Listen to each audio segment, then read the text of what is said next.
And proper and etiquette that is happening inside of a courtroom. No, instead, I kid you not, people are pouring baby oil on one another outside this courthouse. Baby oil having a very big play in the freak-offs we heard about. You have people saying it's not Rico, it's Frico. We're ready. We're prepared. Do not give in to fear. We are fearless. This is not the time to be afraid. This is a time to stand up and fight back, and to resist any temptation for them to divide us. We're in this together. The rule of law is on our side. We will not give in, not give up. We will not capitulate. We will not bow. We will not bend. We will survive.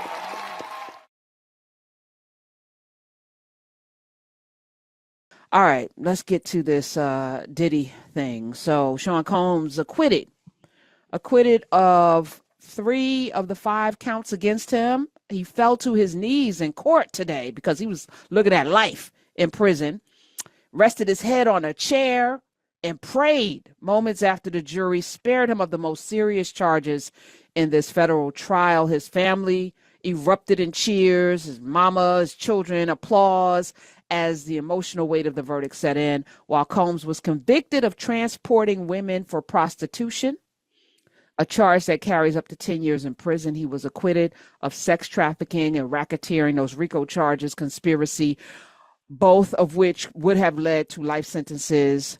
His attorney said Mr. Combs has been given his life by the jury.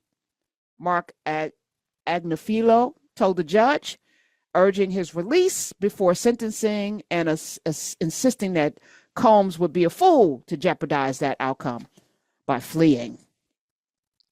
So the jurors have spoken, acquitted him on the most serious charges, but found him guilty of 2 counts of transportation to engage in prostitution. Now, as I mentioned to Renee yesterday, I didn't cover this trial a lot. I think we had an expert on twice. I may have mentioned some things, and that was on purpose.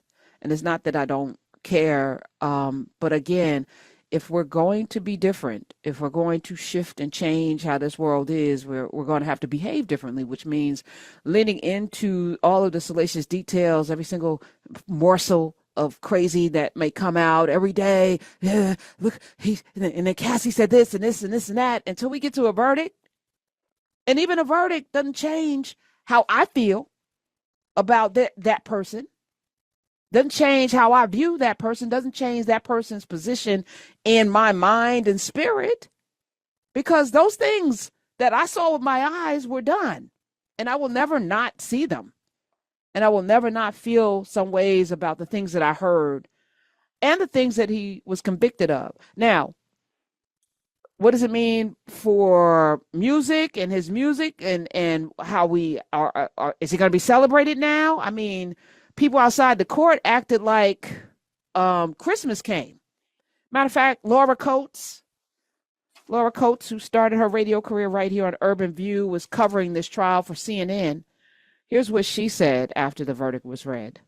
And proper and etiquette that is happening inside of a courtroom. No, instead, I kid you not, people are pouring baby oil on one another outside this courthouse. Baby oil having a very big play in the freak-offs we heard about. You have people saying it's not Rico, it's Frico. You've got applause coming when the mother of Sean Diddy Combs, Miss Janice, got out of the vehicle just a few moments ago, really, behind us, and walked inside to elated cheers, and her greeting the crowd. Every time the family, the children, the 6 adult children come in, 3 boys and 3 girls, they are met by cheers, and also at times throughout the course of trial, met by scathing and disrespectful comments as well, a lot of profanity.